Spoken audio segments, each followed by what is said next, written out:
isso espera a vida inteira. Não nos conformes com esta era, por isso espera, em Deus espera. Sei essa palavra ao amanhecer, com o pastor Antônio Freire. Não nos conformes com esta era, por isso espera, em Deus espera. Meus queridos irmãos, a paz do Senhor, bom dia! Graças ao nosso Deus, estamos de volta. É bom meditar na palavra de Deus, aprender um pouquinho a cada dia. E você tem, através da palavra de Deus, a informação, a orientação para agir. O Senhor Deus, na sua infinita compaixão, Ele elege pessoas, Ele escolhe pessoas para missões específicas.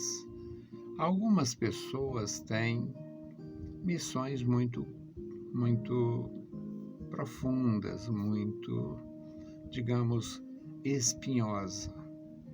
Uma missão que vem, de alguma forma, envolvida num sofrimento emocional, numa necessidade de tomar decisão e, às vezes, com risco.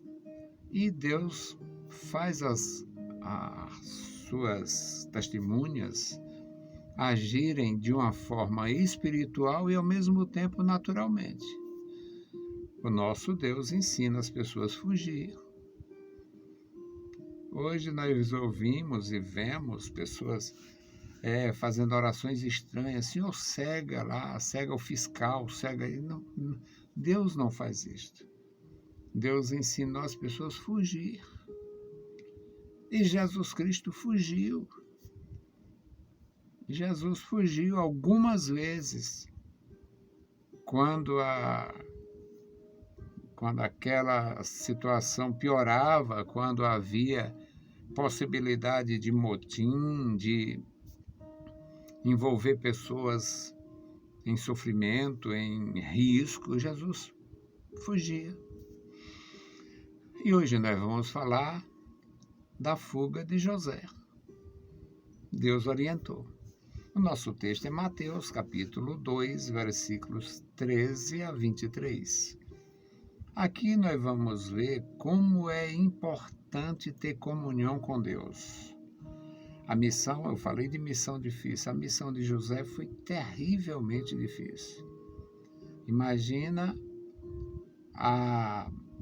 o desconforto e o problema emocional, o sofrimento dele, vendo que ele não era autor daquela gravidez e a moça estava mudando aquelas indicações de uma gravidez. E por isso ele tentou deixá-la secretamente.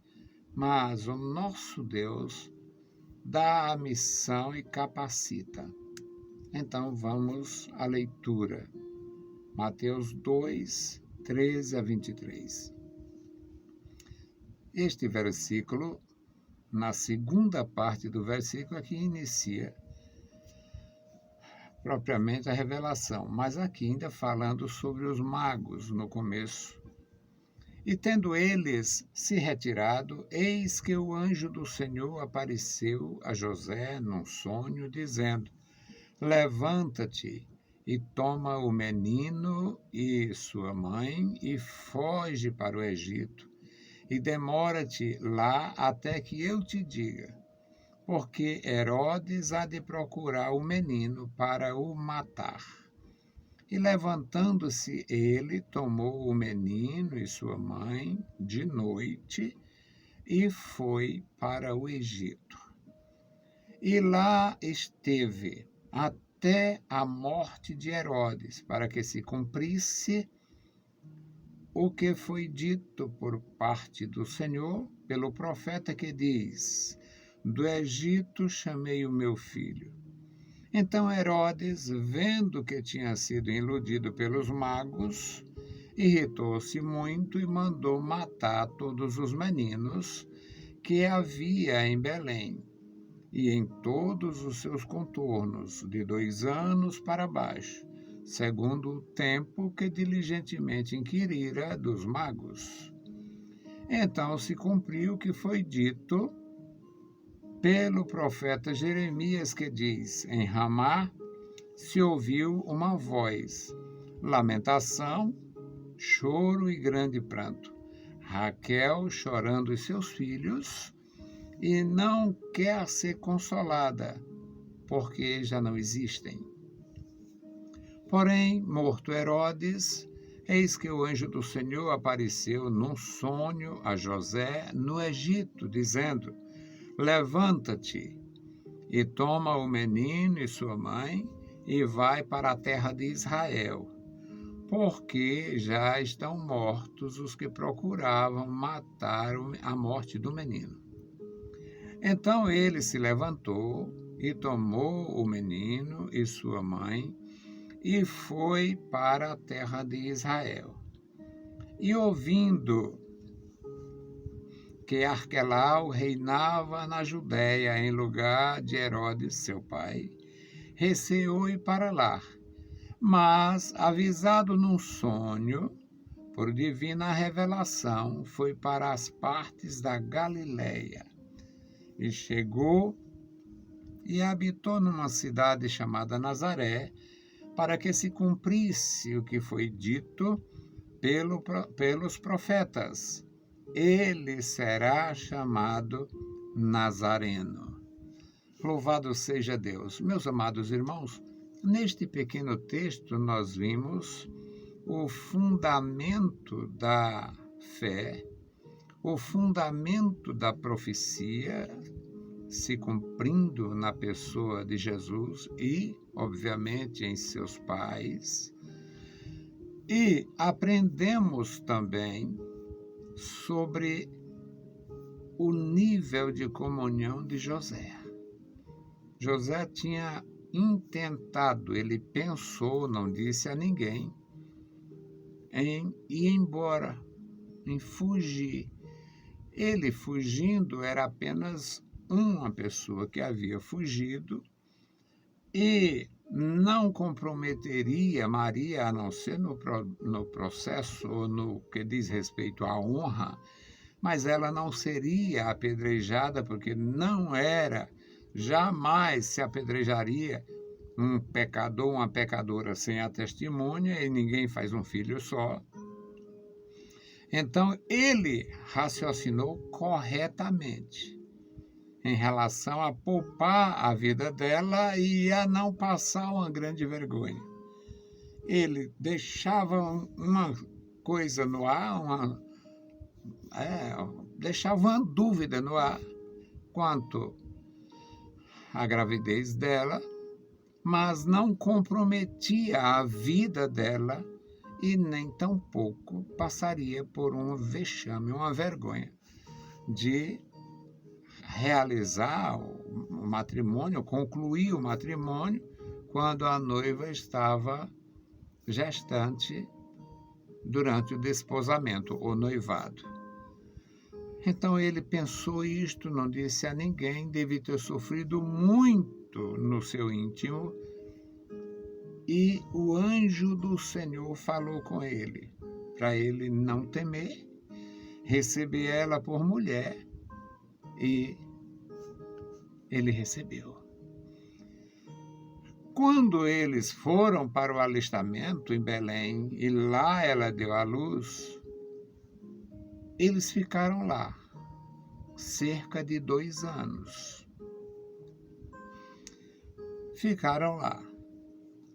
Os magos que não sabiam das coisas da nação, quem conhece as coisas da nação são os seus patrícios, os magos foram procurar o rei dos judeus exatamente no palácio de Herodes.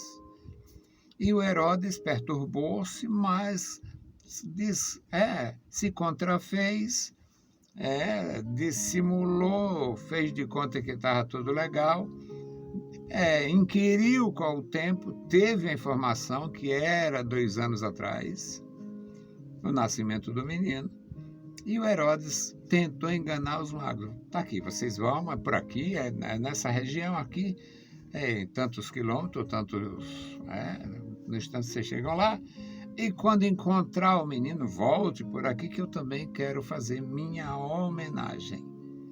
Mas os magos foram avisados por Deus para não voltar. E eles foram embora por outro caminho. O Herodes se sentiu traído, iludido, diminuído. Ele deve ter ficado se mordendo, porque não é da natureza dos reis ser colocados para trás e deixar por isto. Mas fazer o que se os homens eram de outro país e já tinham ido embora? Bom, eles se retiraram e o anjo do Senhor apareceu a José. Esse versículo 13 do capítulo 2 de Mateus.